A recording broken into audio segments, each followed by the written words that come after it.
Halo teman-teman, selamat datang di podcast Ngobras, Ngobrol Rasa Bangsa. Nah, pada hari ini kita bakal bahas isu yang sangat marak dan masih jadi masalah besar di Indonesia, yaitu korupsi. Nah, karena kita bicara tentang korupsi, jadi korupsi itu apa sih? Nah, singkatnya saja, kita bisa bilang bahwa korupsi adalah penyalahgunaan kekuasaan atau jabatan untuk kepentingan pribadi. Kapan, kapan sih dan di mana saja sih korupsi bisa terjadi itu?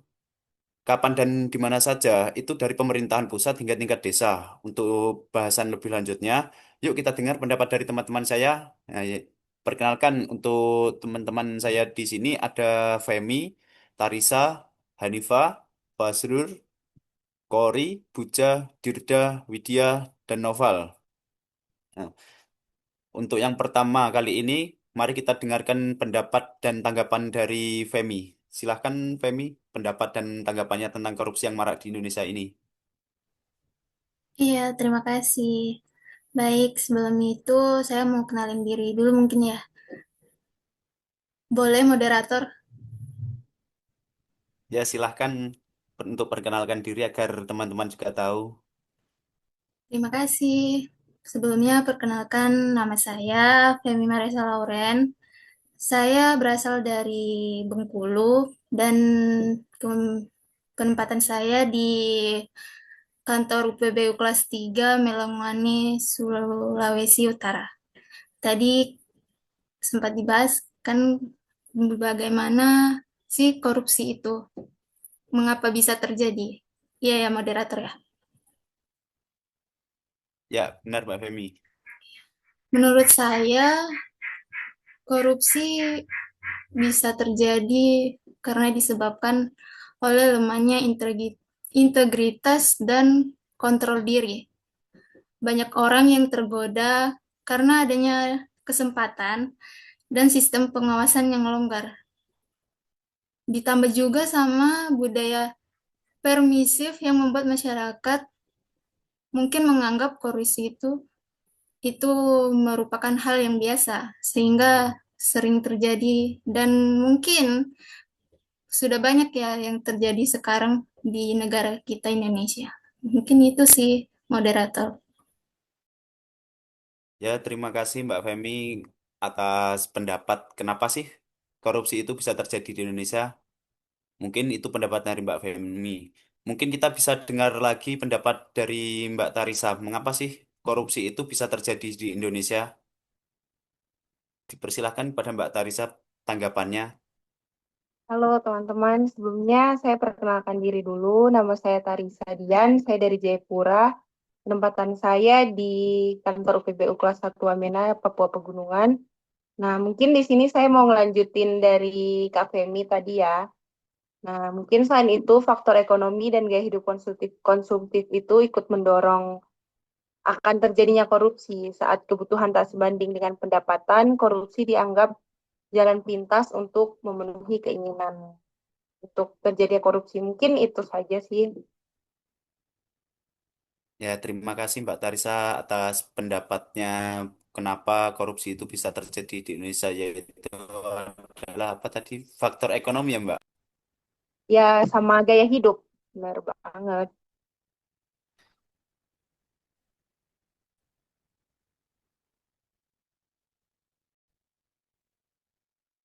Untuk ya kita bisa dengar lagi dari pendapat Mbak Hanifah mungkin ya, siapa saja sih pelaku atau korban yang menjadi pelaku utama dari korupsi di Indonesia itu.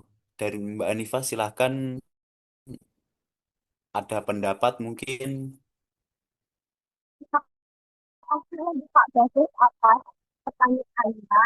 Itu mungkin pertanyaan yang sangat sangat bisa dicari oleh seluruhnya.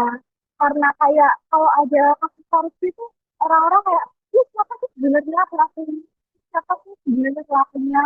Tapi kita tuh kayak eh, em, kayak ya punya kemungkinan punya resiko melakukan korupsi itu tuh nggak hanya pejabat-pejabat aja, tapi dari semua kalangan. Dan itu tuh tergantung masing-masing pribadi kita. Nah, untuk orang-orang yang dirugikan itu orang-orang yang justru seperti rakyat biasa. Jadi kayak em, pelaku-pelaku korupsi itu bisa dari semua kalangan. Akan tetapi dampak yang akan didapatkan oleh kasus korupsi itu yang paling berdampak besarnya itu oleh rakyat-rakyat biasa. Seperti itu untuk pendapat saya. Terima kasih untuk Pak Jajat atas pertanyaannya. Ya, terima kasih Mbak Hanifa untuk pendapatnya. Ya benar sih, mungkin dari pejabat-pejabat tinggi, tapi itu semua bukan bukan maksudnya semua pejabat tinggi ya. Mungkin itu hanya sebagian oknum saja yang menjadi pelaku korupsi dan pastinya pun korbannya pun rakyat rakyat biasa yang pastinya jadi korban. Mungkin dari Mas Fazrul ada lanjutan, hmm, siapa sih pelaku dari korupsi dan korban dari korupsi yang marak di Indonesia ini? Silakan Mas Fazrul. Baik, izin melanjutkan.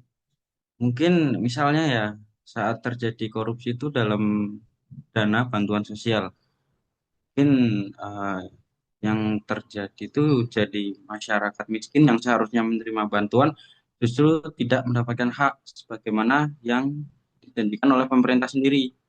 Mungkin dari BPK sendiri telah beberapa kali menemukan penyimpangan penggunaan dana bantuan sosial di berbagai provinsi. Pada tahun 2010 ada di beberapa provinsi, contohnya itu ada di Jawa Tengah, di Sumatera Utara, dan di Jawa Timur.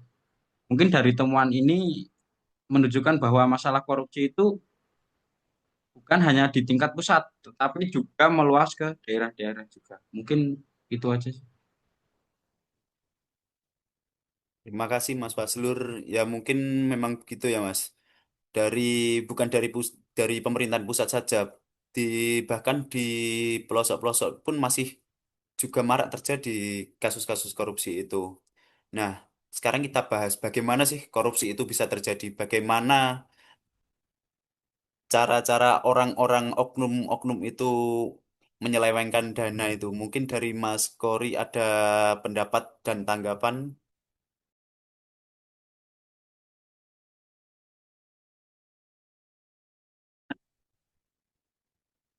Baik,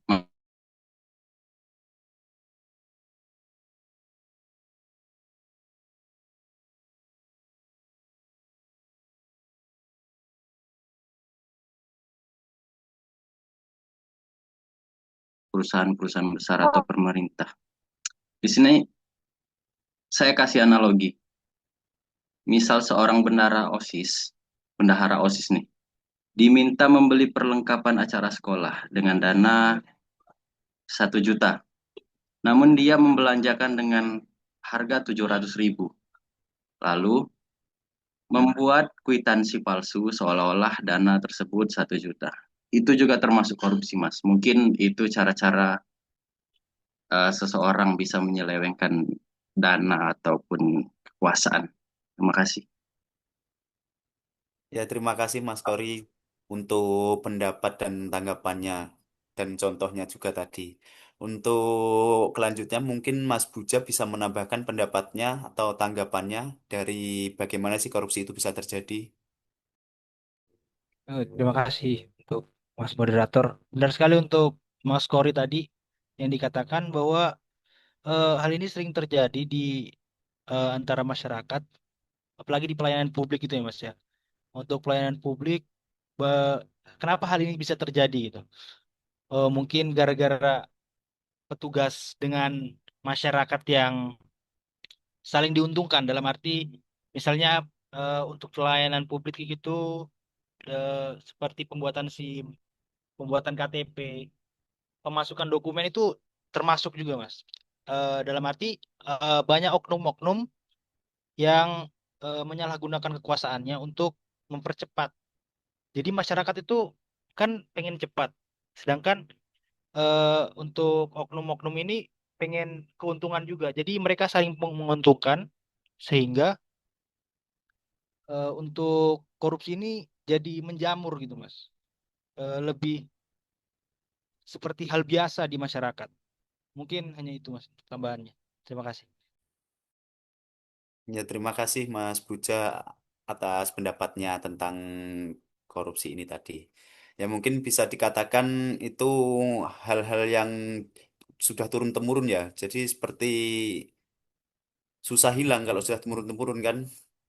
Nah, dari situ kita tadi sudah bahas kenapa sih korupsi itu bisa terjadi dan siapa pelaku atau korban yang menjadi korban korupsi itu dan bagaimana korupsi itu bisa terjadi. Nah, sekarang kita bahas untuk solusi penanganan korupsi yang ada di Indonesia ini. Mungkin Mbak Widya bisa memberikan pendapat, tanggapan untuk solusi dari korupsi yang merajalela ini di Indonesia ini. Silahkan Mbak Widya. Baik, terima kasih Mas Bagus atas pertanyaannya. Em, Mungkin saya perkenalkan diri dulu kali ya. Perkenalkan nama saya Widya, saya dari kantor unit ITB Budiarto. Mengenai pertanyaan yang dikatakan dari Mas Bagus tadi, eh, apa sih solusi dari kita untuk mengatasi persoalan korupsi yang saat ini sedang marak di Indonesia? Nah, kalau menurut saya sendiri untuk korupsi ini kita bisa memulai dari dasar mengatasinya. Seperti contohnya pendidikan sejak dini, pendidikan anti korupsi sejak dini. Untuk apa?